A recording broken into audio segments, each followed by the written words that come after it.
So I just finished Midnight Mass last night. It is a show on Netflix that if you didn't know the name of it, you might think it was another season of Castle Rock. It had a very, very Stephen King feeling to it. If you're like me, you grew up in the 90s. You would have grown up in a lot of Stephen King. And come to find out, the person who... I always get confused when I'm trying to say who directs or produces something. I think he directed it. His name is Mike Flanagan. And it makes sense that it felt like a Stephen King... I don't know if I just said movie or show. It's a limited series. It's not a movie. But I think that this is going to be the only season, although it seems like it's successful. So you know how people are with success. Once people like something, they want to, continue the momentum. So who knows if there will be another season. If it does, they kind of left it open for that. But Mike Flanagan did Dr. Sleep, which I meant to see, never saw, but I will see, and Gerald's Game, which I believe is also on Netflix.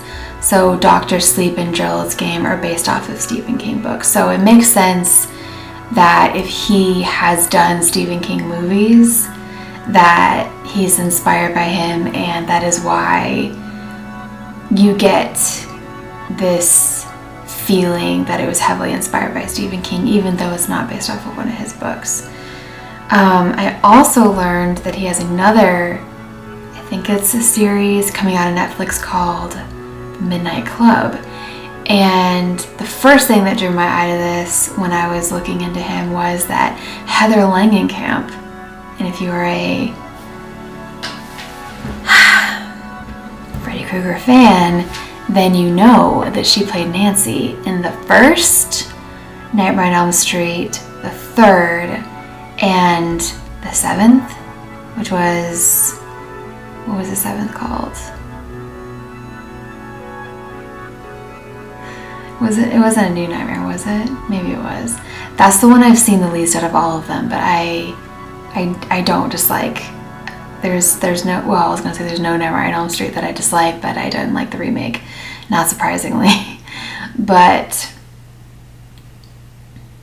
so the Midnight Club is supposed to be about this group of, I think, kids, because it's based off of a young adult novel. It's a group of kids in hospice, and they get together to tell scary stories, and they tell each other that whoever dies first has to come back and communicate to the others. So, and then Heather Langenkamp plays, I think, one of the doctors in the hospice. So automatically I'm all over that because I love Heather Langenkamp, and I don't think she's acted in a while. Her husband is, I think he has his own special effects company, and so from what I know, she's just been helping him with that, because she had said at one point, some interview that I saw her do said that because her ties to horror, it was hard for her to get hired as an actress anymore after she did that. I know she did some TV, but I don't know if horror movies have ever been very well respected, but I think it was a curse to your career if you did one. Although Nightmare on Elm Street was Johnny Depp's first acting role, and we all know that Johnny Depp went on to major fame. Anyway, so Mike Flanagan also seems to collaborate a lot with his wife, Kate Siegel, who played Erin in this. If you're here watching this video, you've either already seen it or you're curious about it. So I'll just kind of give a nutshell about what the show is about. So this man named Riley was driving drunk and hit and killed somebody and goes to jail. And then he gets out of jail and comes home to this desolate seaside town that, people who live there go nowhere in life, and it's like this depressing existence, and his parents and his brother are there, and he has to go back there because he's on parole, and he has to go to his AA meetings.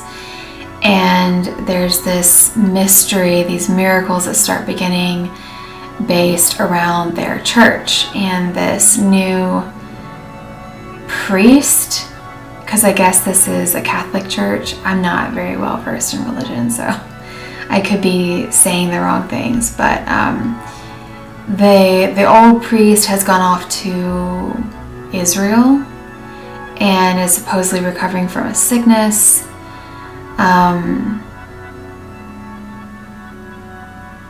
So I think that's pretty much the synopsis. The main cast is Aaron, who is a school teacher and friend to Riley. Bev, who is like next level crazy and very, very heavily involved in the Catholic Church. Sheriff Hassan, who is, I guess, viewed as an outsider. He didn't grow up in the town. They're very like judgmental, but like trying not to be judgmental of the fact that he doesn't practice their same religion. He's Muslim. And he and his son have moved there after the death of his wife, who died from cancer. Lisa, who is in a wheelchair from a shooting accident. Dr. Gunning, who I don't think is very religious and is taking care of her elderly mother. And Father Hill, who is the new priest, taking over for Father Pruitt, who is the elderly priest who has gone to Israel. Throughout the movie,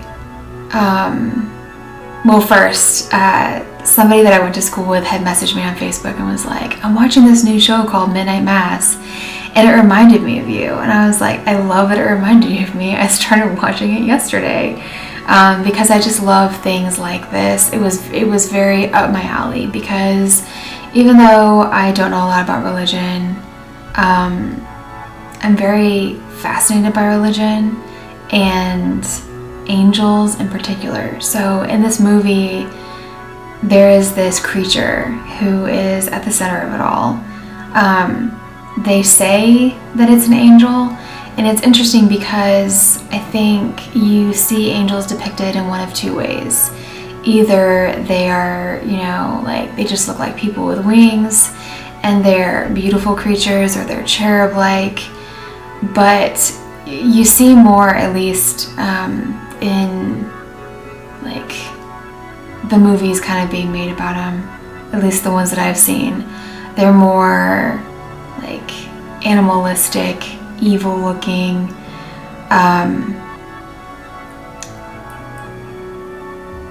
cruel killers, basically. And it's just interesting. I instantly think of Prophecy, which is a movie that I watched a lot when I was pregnant that I hadn't seen previous to that. And it's a 90s movie with Christopher Walken and Eric Stoltz. And it's all about these, like the war in heaven and what angels are really like and how brutal they are and how they hate humans. And also Legion, which came out probably a decade ago now, but it was the same thing. These angels coming to Earth, this army of angels coming to wipe out humanity. And then in these movies, at least Prophecy and Legion, the ones that immediately come to mind, there's one angel that still believes in humans and has come to fight against his fellow angels to save the humans, to save humanity. So in this series, I was about to say Dr. Pruitt, Father Pruitt goes to Israel, and he is disoriented, probably in the early stages of maybe like dementia, Alzheimer's, just not well, and he gets caught in this dust storm. And the dust storm unearths this cave, and when he's in there seeking refuge from the storm, he encounters this creature. He first sees these glowing eyes, and then in the darkness, whatever it is with these glowing eyes stands up, and it's human height. And it is this angel slash vampire thing that bites him, but then gives him some of his blood and makes him young again. And so you're just confused, like there's angel lore kind of mixed with like vampire myths. And at the time, you know, as this is going on, you don't really know where it's going. So Father Hill conceals who he is, even though he's Dr. Pruitt, made young again. And he comes back to town and he's performing miracles. He helps this girl, Lisa, in the wheelchair, walk again. Every mass, you know, they do the like, you eat the little cracker and drink the wine and stuff. I think the wine is the angel slash vampire angel blood. And so it's getting in these people's systems leading up to this big event that's supposed to change this town. And the first to be turned is Riley, who, it doesn't sit well with him. He doesn't think that it's this good thing. He doesn't have a faith in God, and he just knows that it's not right. And so in typical vampire fashion, when they're turned by the angel vampire blood, they can't be in light. And so he rows out with Erin and tells her everything, and it's unbelievable to her, but he says to her that he's not as strong as her, and when the sun rises, he turns to dust in front of her eyes. So she goes back and tries to tell his mother, but his mother's like, get out of here, I don't believe you.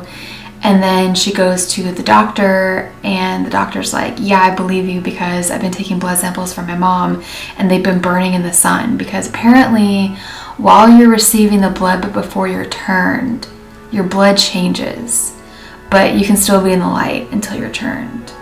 So it wasn't ultra predictable, but it's like you think it's going somewhere and then it kind of goes there, but then it turns a little bit and then kind of goes back to where you thought it was going to go.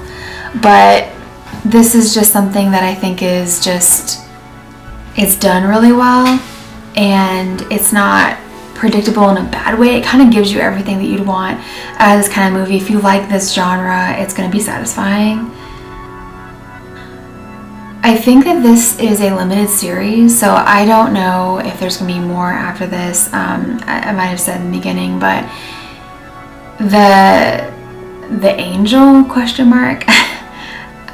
See, I don't know, like, well, I guess if you really think about it, Satan is a fallen angel and he's like the devil. So, I mean, it was probably more like a demon, right? I mean, it looked like a demon. It had wings, but does that mean it's an angel? But if it's a fallen angel, it's like angel and demon. I don't know. Very, very interesting. Always intrigued. But one weird thing about this angel demon vampire thing is that when it's feeding, it is very like not aware of what's going on around it. It almost got burned. And then in the end, when it was